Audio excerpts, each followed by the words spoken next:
On today's Go, we practice our namastes.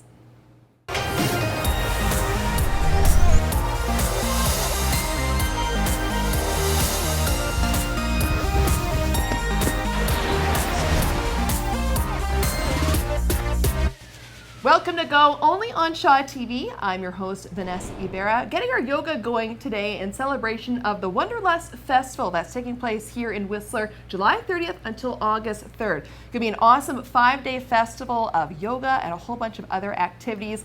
And the gal standing next to me is owner Emily Kane here at Yoga Cara Studios, one of the studios partnering with the festival. Thank you for joining me, first of all, Emily. No worries, Vanessa. Thank you for having me. Oh, no problem at all. Namaste, I was going to say, but maybe that comes later. Yeah. So let's talk about, this year's festival. As I mentioned, it's 5 days of yoga, other activities. Just kind of outline what people can expect. So basically, there's a variety of different classes that you can take. There's yoga, there's meditation, there's also music, so there'll be concerts during the festival. There are speakeasies where you get to listen to people talk about different it's about social consciousness and about expanding consciousness and a variety of different topics. So there's something really for everyone at the festival. Yeah, and how does it work? People just sign up online, they can view the list of classes and just choose their weekend? Exactly, yeah. You can definitely tailor it to the needs that you have and what you're looking to get out of this amazing experience. And there's so many different types of yoga. We profiled it before on Shaw TV, Vinyasa. What are some other types people can expect, they can try something new? There'll be Vinyasa, Yin, there's aerial yoga, there's slackline yoga, there's Kundalini yoga. There's definitely a lot of different experiences. So if you're looking to try something new, Wanderlust is definitely the place. Yeah, definitely. And people may not realize it's actually a worldwide event. It's awesome to have it here in Whistler for the 4th year, but also taking place in Paris. You can see on YouTube. How much has it grown here in Whistler? So it started off as 700 participants, but now there are thousands of people who participate in Wanderlust. Really? Holy my goodness. And everyone wears white, or how does that work?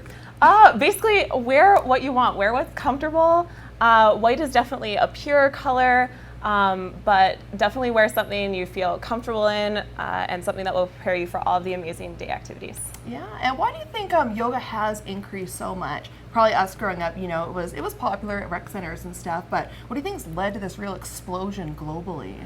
I think many people are prepared to expand their consciousness in a lot of different ways. That yoga isn't just about the poses, it's not just about getting exercise, it's not just about it's not just about relaxing, but it's so much more than that. And people are really starting to see that.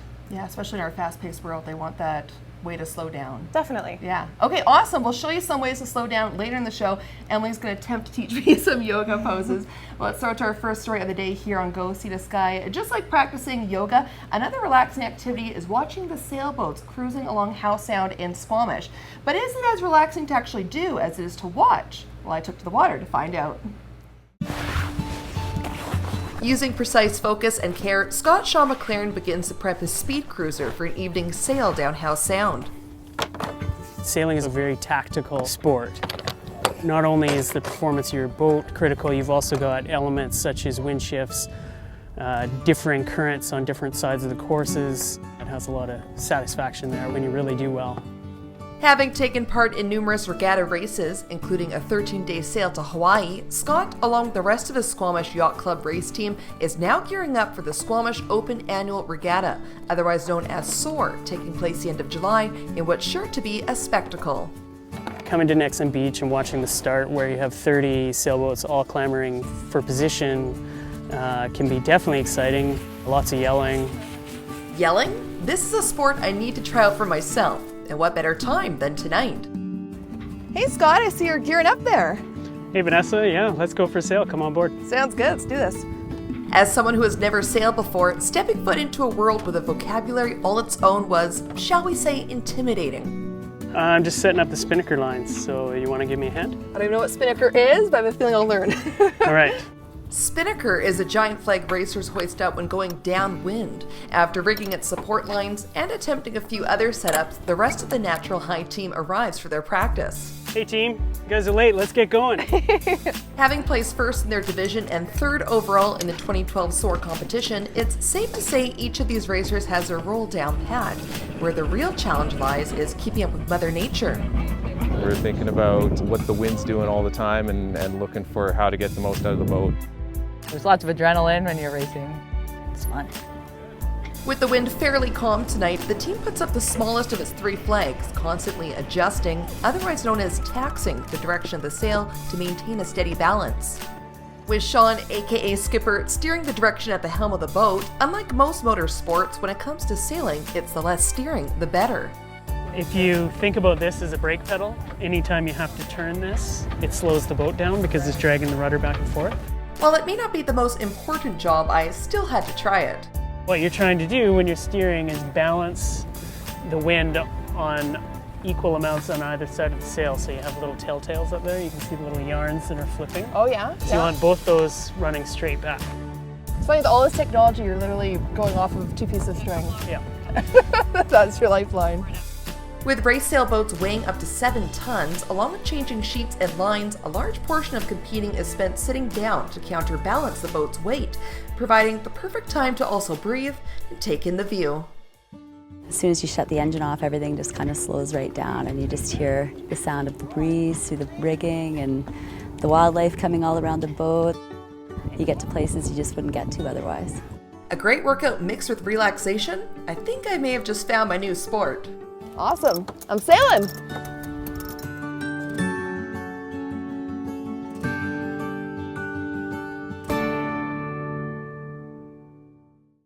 Over 30 racers are expected to come to this year's SOAR competition, taking place July 24th to 26th, all the way from Vancouver, Vancouver Island, and Oregon. So it should make for a good show.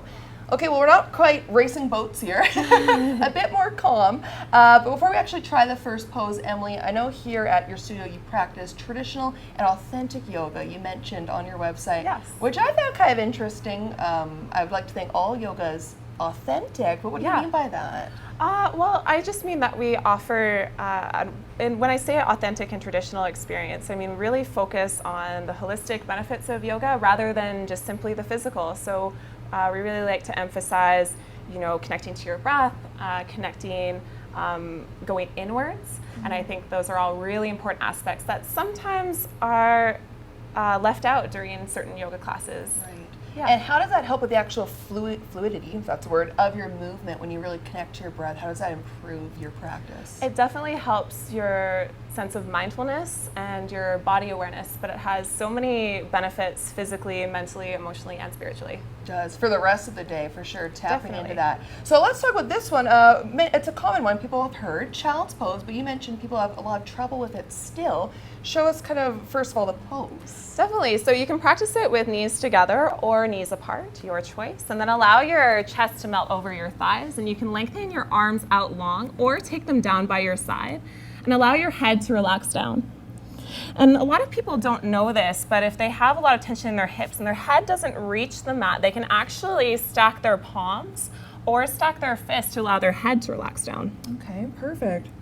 And this is a really great pose to help release tension in your ankles, in your hip, and in your spine. And there's many different variations, right, to each pose. That's what's nice about yoga. People who can't do the full pose, obviously, you can do, other versions of it, obviously. Definitely. Now, you mentioned, it's good for your ankles if they're tight and everything. Yeah. These days, are you seeing people come in just as much for ailments they're wanting to cure, or is it more people just want to get a good stretch? I would say it's a balance, and a lot of people come to yoga for many different reasons, and we do see people who are recovering from injury looking to still do yoga and to rehabilitate, so it's a really good way to get back on the slopes, get back on your bike, and so forth.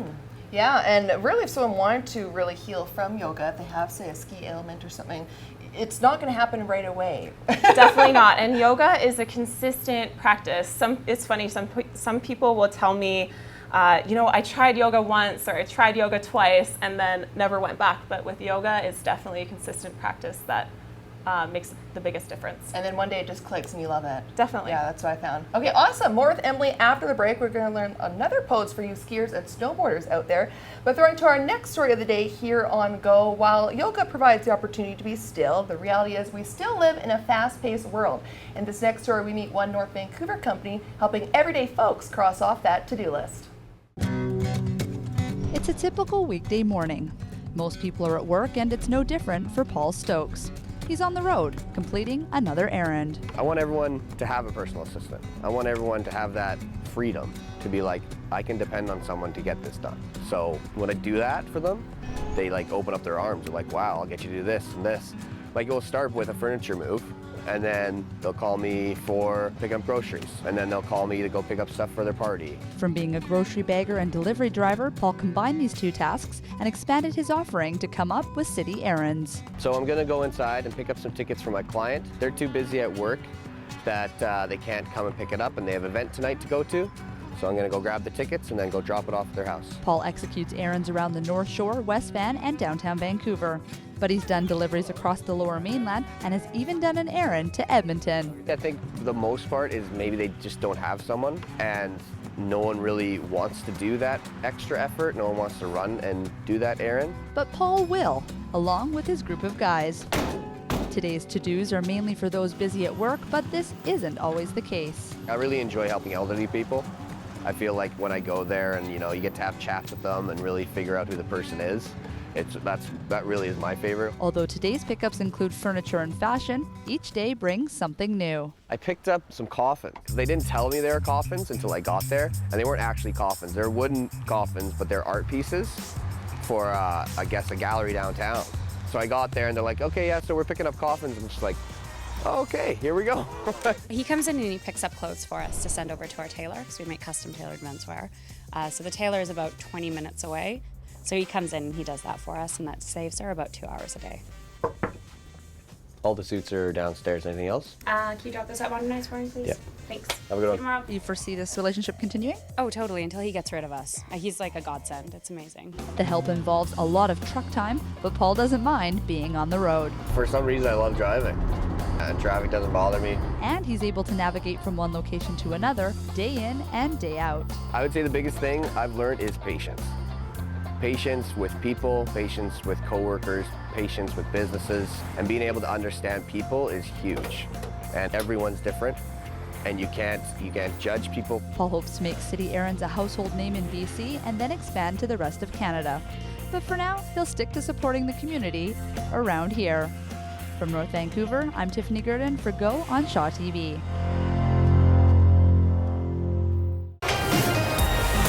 After the break, I always feel that I don't want to complain about what I don't have now. I want to enjoy what I do have.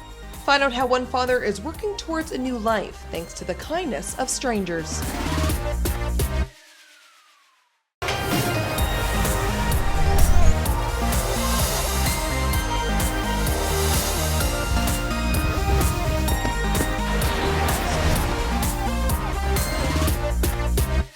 Welcome back from the break. We're here on Go practicing our Namastes at Yogacara Studios, one of the studios partnering with this year's Wanderlust Festival that's coming to Whistler July 30th until August 3rd. We talked about in the show earlier just briefly some of the activities as part of that festival. I should mention here with Emily Kane, the owner of Yogacara Studios. Emily, provide a bit more details though about the weekend when it comes to awesome things they're offering, even from, was it farm to table dinners? Yeah, so although there's a lot of really amazing yoga events and meditation events and everything sort of to do with yoga, there's also things like the farm to table dinners, which emphasize local and sustainable eating. And there will be concerts as well. So concerts at Olympic Plaza and concerts at the conference center as well. Nice, lots to take in. Definitely. Yeah, as a yoga teacher, we were saying this earlier, but do you find it's trying to get that integrated community feel, even in your classes, get everyone speaking after classes, which is what this festival will provide. Is that one of the challenges you face?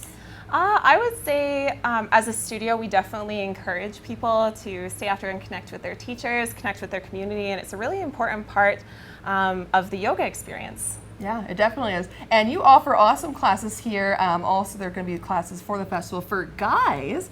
We were laughing. It's called Yoga for Stiff Guys. Yeah, Yoga for Stiff Guys. We're offering it every Sunday evening in July.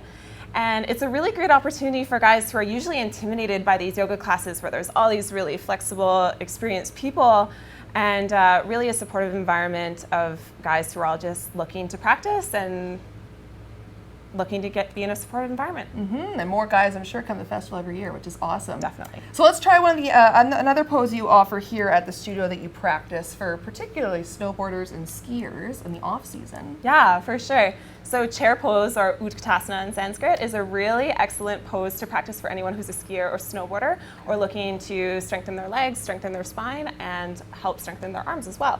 Okay. So we can start with feet hip distance apart or together, your choice. Make sure that your feet and knees are parallel. Then we can exhale to bend our knees and inhale to sweep our fingertips forward. Relax your shoulders and lengthen your arms and fingertips. And this is really great for your quadriceps, your hamstrings, your calves, and for your glutes as well. So how often should a snowboarder or skier practice this, in the off season to make sure they're in optimal shape come November? I would say you could practice it frequently and add it to many of your yoga sequences. Okay, awesome. That should be good then. We're all set for skiing. All right, let's go to our next story of the day here on Go. We head all the way down to North Vancouver, where one father is inspired to make a change before it's too late. A monkey among us. It's a special time between a father and daughter. Monkey among a fungus. I'm the one who reads sometimes. A hippopotamus hopped on a bus. An enjoyment that no toys or trips can compete with. A monster! For 40-year-old Patrick Rennie, it's these moments reading a story with his daughter Hayden that hold an extra special place in his heart. That's because Patrick is slowly going blind. I have choroideremia. What it is a inability to produce a protein called REP1. And REP1 is an essential protein that's needed for healthy corticocapillary function in the choroid of the eye. Imagine like a irregular shaped donut ring that forms around the center of your eye. So at the extreme outside, you don't notice anything, and in the middle, you don't notice anything, but somewhere in between, you start to notice that there's this loss of vision. With the rare condition running in his family, Patrick too was diagnosed at the early age of 13. With his night vision almost completely gone by his early 20s, the Nova Scotia native quickly packed his bags to head out west. Kind of thought, well, I want to be able to see as much as I can now while I still can. That adventure turning into spending the next 17 years snowboarding and working in the resort hospitality industry in Banff, Whistler, and Vancouver. Patrick meeting his wife Jenna along the way. While happy times with his peripheral and depth of vision also taking a significant dive 5 years ago, a lingering worry began to develop behind that signature smile. When you're working in hospitality and working in hotels, you're transitioning from different environments very quickly. You could be working behind a front desk, have to park a car. It started becoming noticeably more difficult just trying to navigate those different environments. Along with giving up driving, the North Vancouverite switched to an IT job in 2014 to ease his eye strain. However, after being laid off earlier this year, the husband and father's future had never been more unclear.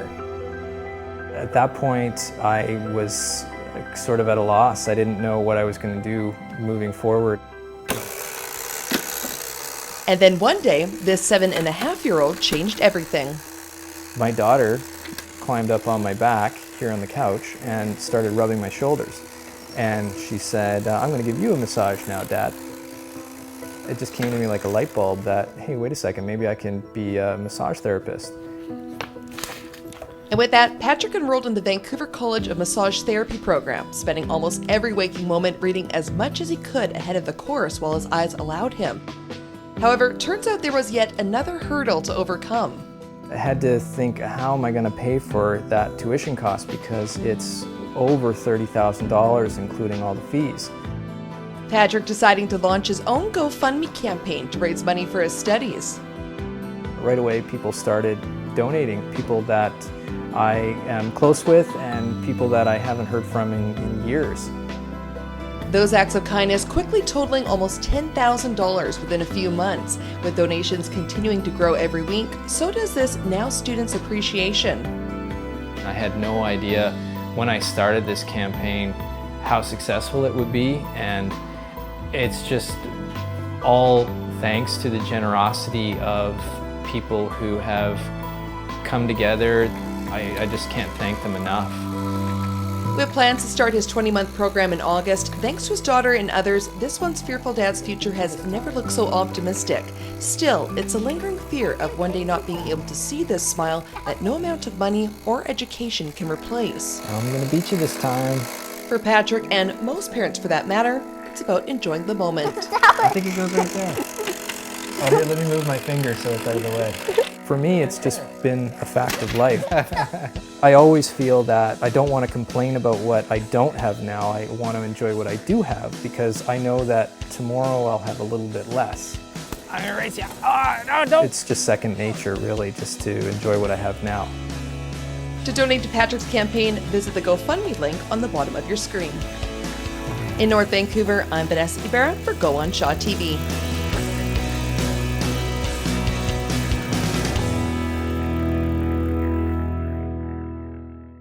So great to see the amount of support that Patrick's campaign is getting, and some good news. Since the story was produced, it's now reached over $11,000 for his donation total. So thank you to all of you kind, generous people out there.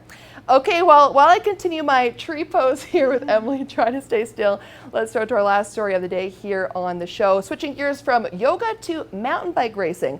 As one of the best junior racers in Squamish, Luke DiMarzo continues to sweep the local competition. And as we find out this next story, international recruits are also taking notice. Let's take a look. Now stay straight line, breathe as low into your belly as you can. While slow, steady exercises like these may seem small to the outside eye, for 17-year-old junior mountain bike racer Luke DiMarzo, they're getting him one step closer to hopefully landing on the Canadian national team. That's like my main goal, is just to wear the national team jersey and the Canadian flag and be at the top. Now give yourself the end position first, right? Which is bum tight, belly tight, you're up tall. If this year is any indication, DiMarzo's closer than he's ever been to reaching that dream. Along with placing 16th in this year's Testa medal, the teen stunned even himself after nabbing a 5th place finish racing against junior world champ Simon Andreasen at the Benelli US Cup this past spring. I went in there like open mind, not knowing what I would place, but to get a 5th and 9th, that gave me like a huge confidence boost to go along your shins. With this summer a busy one competing in the national championships, Luke's ultimate goal to represent Canada at the World Championships come September, Jay is one of many coaches who have spent the last year building up the rider's mental and physical strength here at Challenge by Choice in Squamish. You'll just be a little bit more like that, okay, and drive into the backs of your hips as much as you can. It comes down to efficiency, so if he's stronger and moving through his body better and he's got more core stability endurance and he breathes better, then every pedal stroke is going to be a lot less difficult for him to do. He was just really good to train because he came in focused, and not all athletes see value in it, and he did right away. Along with hitting the gym twice a week, Luke gears up to hit the local trails with his cycling academy or by himself almost every day, treating each practice as if it was race day to stay in top shape. Everyone from Ontario and Quebec, super fast riders. We're all like within 10 seconds of each other at the finish of races, so even a dab at a foot and your race could be done, so it's all super tight. It's great when you could get to pass someone last lap at a race or right in front of the crowd and everyone's cheering. Coming down a roller coaster and Testa medal, that's one of the best feelings. With DiMarzo having also swept most local competitions, this year marking his last competing in the junior expert level category, going against the world's best bikers could be an intimidating feat for any young athlete. However, with that continued focus and dedicated team behind him, it's full speed ahead for this Squamish teen. Hopefully go for a couple more years, depends. Next year I enter the U23 category, which will be a tough year. I'm racing against the big guys now, so see how I play out in that category and take it from there. Just like the thrill of it. It's a really competitive field and he's really competitive right now. I just think if he keeps this mentality, he'll be a more recognizable name.